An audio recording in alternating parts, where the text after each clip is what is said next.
वंदनीय माँ शारदे, मैं नीरज आप सभी के समक्ष माँ सरस्वती के जन्म दिवस पर उपस्थित हूँ। विशेष रूप से मैं यहाँ पर टीकम महोदय और उनके परिवार का स्वागत और अभिनंदन करता हूँ। उनके साथ साथ हमारे दूसरे यजमान सुषमा जी और उनके परिवार का मैं हार्दिक अभिनंदन और स्वागत करता हूँ। उसके साथ साथ जो हमारे आचार्यगण हैं और आचार्यगण हैं, सभी का मैं हार्दिक स्वागत और अभिनंदन करता हूँ। उसके साथ साथ जो भी हमारे भैया बहन विद्यालय के हैं और विद्यालय के अतिरिक्त भी जो भी यहाँ पर उपस्थित हैं, उन सभी का मैं हार्दिक स्वागत और अभिनंदन करता हूँ। कहा जा रहा है आज माँ सरस्वती का जन्म दिवस है और इस जन्म दिवस के उपलक्ष्य में हम सभी यहाँ पर एकत्रित हुए हैं और उसी विषय पर हम यहाँ पर चर्चा करेंगे। सबसे पहले हमें ये जानना आवश्यक है कि आज क्यों ऐसा या क्या ऐसा पर्व है कि हम यहाँ पर सब एकत्रित हुए हैं।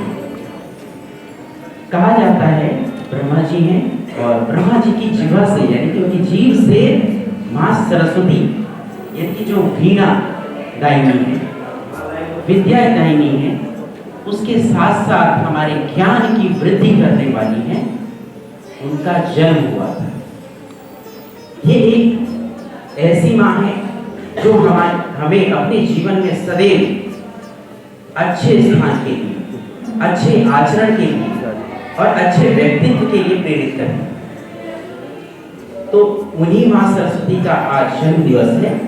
माघ मास चल रहा है, शुक्ल पक्ष चल रहा है और पंचमी तिथि है।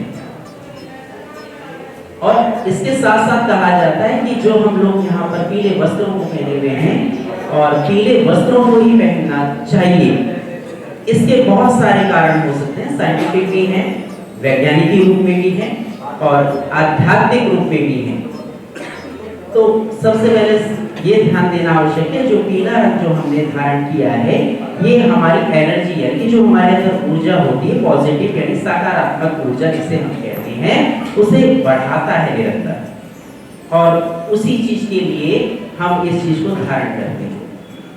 प्रकृति भी इस समय क्या होती है, सरसों के पौधे जिन्होंने देखे होंगे, पेड़ देखे होंगे, पौधे वो भी पीले रंग के ही होते हैं। और इस समय उनकी ऐसी अवस्था होती है कि इस समय उसमें फूल आ जाते हैं और फूल कैसे होते हैं, पीले होते हैं।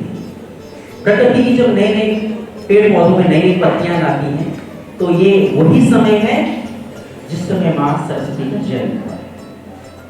उसी उपलक्ष्य में मैं कुछ पंक्तियां आप लोगों के सामने कहना चाहूंगा कि वसंत पंचमी का ये त्योहार लाता फूलों की बहार, होली के रंगों से हिलमिल लाता रंगों की बौछार। वसंत पंचमी का यह त्योहार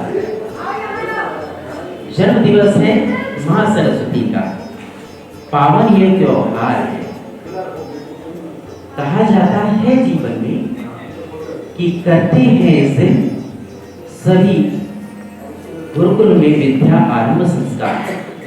वसंत पंचमी का ये त्योहार, आओ मिलकर त्योहार मनाएं, अपनी ऊर्जा को जगाएं। वीणा माँ सरस्वती से कहती कि फिर छेड़े वो वीणा का तार।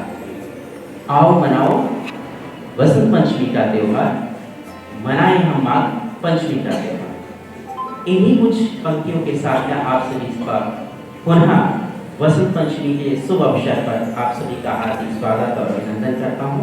और माँ सरस्वती से मैं उनसे प्रार्थना करूंगा कि हम सभी के जीवन में सदैव ऊर्जावान रहे हम और अपने जीवन में हमेशा उनके ज्ञान के द्वारा, उनकी वाणी के द्वारा, उनके द्वारा जो भी हमारे हो पाएगा, ऐसा कुछ वो हमें वर दें। और इन्हीं शब्दों के साथ आप सभी को वसंत पंचमी की शुभकामनाएं। सादर नमन और सभी अतिथि गणों को मेरा सादर नमस्कार, शिक्षक गणों को सादर प्रणाम और सभी बच्चों को ढेर सारा प्यार। आपने अभी सुना कि वसंत पंचमी पे हम जो हमें ज्ञान देती है माँ सरस्वती की पूजा करते हैं, उनका जन्मदिवस मनाया जाता है। लेकिन आपकी ही तरह के बालक ने आज के दिन अपना बलिदान दिया, जिसका नाम था वीर हकीकत राय। वो आपकी ही तरह था, इतना ही बड़ा था, 14 साल की उम्र में उस बालक ने अपने धर्म की रक्षा के लिए अपने प्राणों को त्याग दिया, वो बलिदान दिया। तो वो दिन कौन सा था? बसंत पंचमी का ही दिन था। तो आज हम जो वीर बालक हकीकत राय के बलिदान दिवस के रूप में भी आज हम इसे मनाते हैं।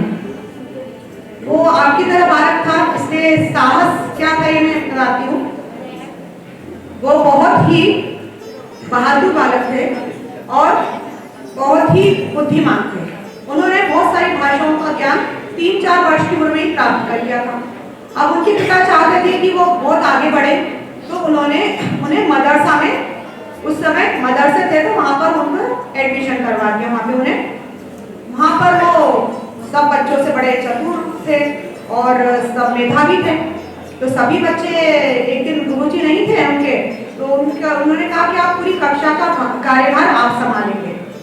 तो वीर हकीकत राय ने बहुत अच्छे से अपना कार्यभार संभाला, लेकिन इसी बीच कुछ बातें हुई जिसमें बालक हकीकत राय ने को बहुत दुख हुआ और कुछ बच्चों ने उन्हें कुछ गलत शब्द कहे, लेकिन वीर हकीकत राय ने उन्हें गलत शब्द नहीं कहे। और जब मौलवी जी आए तो उन्होंने कहा, दूसरे बच्चों ने कहा, मुस्लिम बच्चों ने, कि इन्होंने हमें कुछ गलत शब्द कहे वीर हकीकत राय ने, जबकि उन्होंने ऐसा नहीं कहा था। उन्होंने कहा भी उनसे कि मैंने ऐसा नहीं कहा था, लेकिन ये जो निर्णय था ये शासन के पास पहुंच गया। तो उन्होंने वहां पर उनसे कहा कि हकीकत राय, या तो आप मुस्लिम धर्म को स्वीकार करो या फिर अपना बलिदान दो। तो इतने छोटे से बालक ने अपने धर्म को नहीं छोड़ा और उसने अपना बलिदान देना स्वीकार किया। तो यह बसंत पंचमी का जो उत्सव है, यह हमें माँ सरस्वती के जन्मतिथि के साथ साथ ये भी हमें याद रखना चाहिए कि इस दिन वीर हकीकत राय का भी बलिदान दिवस था। धन्यवाद।